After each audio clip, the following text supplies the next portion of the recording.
শুভ সন্ধ্যা বন্ধুরা। আন্দাজ করতে পারছো কি জিনিস এটা বানাচ্ছি? অনেকে করতে পারছো, অনেকে হয়তো করতে নাও পারো। আজকে আমি কি বানাচ্ছি চলো দেখে নাও। হ্যাঁ, নতুন গুড়ের মাখা সন্দেশ। মাখা সন্দেশ বানানোর জন্য আমি 1 লিটার দুধ নিয়ে নিয়েছি। নর্মাল দুধও নিতে পারো, আবার ফুল ক্রিম দুধও নিতে পারো। আমি ফুল ক্রিম দুধ দিয়েই বানাচ্ছি। তো লেবু দিয়ে যদি ছানা কাটাও লেবু লেবু গন্ধ ছাড়বে। আমি সেই জন্য ভিনিগার দিয়ে ছানাটা কাটিয়ে নিয়েছি। ছানা কাটাবার পর একবারে জল ঝরিয়ে নিয়ে আমি ঠান্ডা জল দিয়ে ধুয়ে নিয়েছি। এরপর আমি হাতের চেটো দিয়ে ভালো করে প্রেস করব। আমি 1 লিটার মতন দুধ নিয়েছি। 1 লিটার দুধে 200 গ্রাম মতন ছানা হবে। তো আশেপাশের সমস্ত রকম সরঞ্জাম নিয়ে নিয়েছি, ধীরে ধীরে তোমরা দেখতেই পাবে।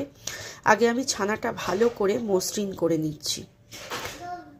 তো দেখো আমি মিক্সড করছি, আর হাতের তালুটা দিয়ে আমি এটাকে ভালো করে প্রেস করে করে একদম মসৃণ বানিয়ে নেব।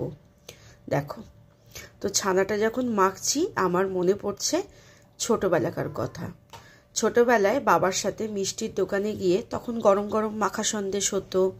এবার দেখবে মাখা সন্দেশ তো 12 মাসই হতো, কিন্তু চিনির মাখা সন্দেশের থেকে না গুড়ের মাখা সন্দেশটা খেতে বেশি ভালো লাগতো।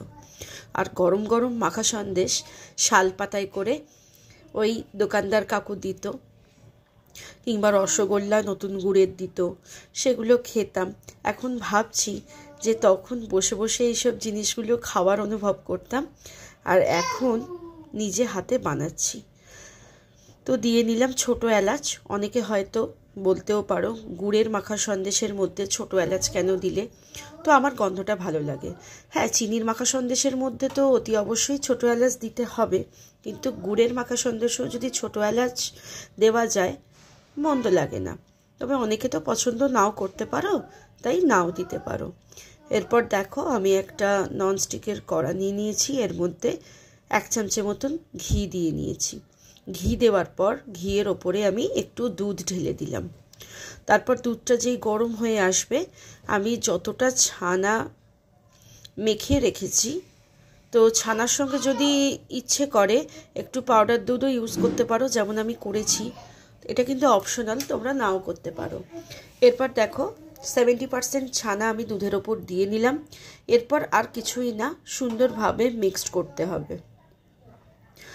মিক্সড করতে করতে আমি ভাবছিলাম, এখন তো বিয়েবাড়ির সিজন, তো কলকাতার অনেক বিয়ে বাড়িতে বলো, দেখো গাজরের হালুয়া, রাবড়ি, জিলিপি এগুলো তো হয়ই হয়, কিন্তু বাঙালিয়ানা প্রপার যারা ধরে রাখে তারা কিন্তু ওই মোটা শুদ্ধ বেগুন ভাজা কিংবা মাখা সন্দেশের মধ্যে নতুন আবার এখন প্রাপ্তি হয়েছে গরম মাখা সন্দেশ। খেতে কিন্তু খারাপ লাগে না, এই সমস্ত জিনিসগুলো কিন্তু এনজয় করতেই পারে।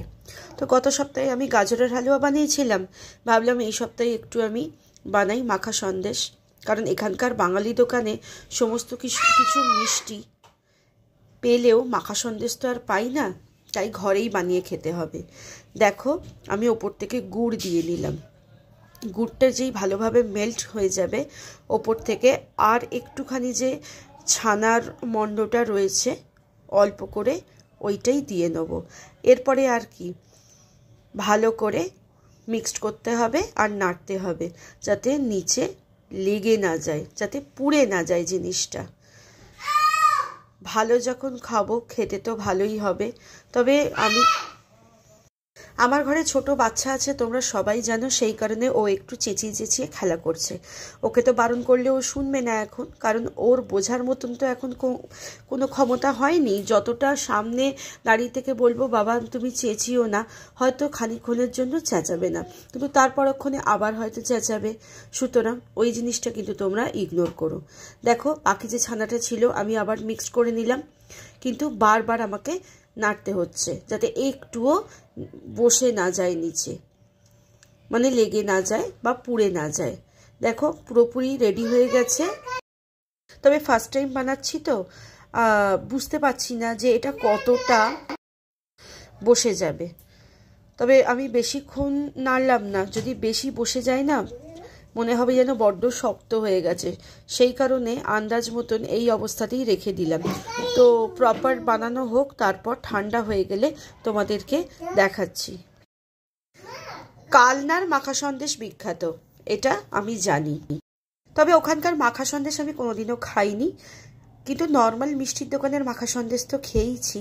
তবে আমার না একটু সাদা মাখা সন্দেশের থেকে গুড়ের মাখা সন্দেশটা বেশি টেস্টি লাগে। আজকে তাই চটপট বাড়িতে বানিয়ে ফেললাম। দেখো পুরো সেট হয়ে গেছে।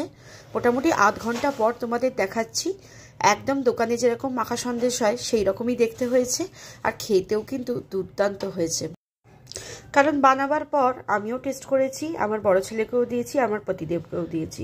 একটু একটু করে টেস্ট করেছে, তবে ছোট ছেলেকে দিলাম, তখন খেলো না, গরম ছিল বলে। হয়তো ঠান্ডা হওয়ার পর খাবে। চলো, ভালো লাগলে একটা লাইক করো, শেয়ার করো।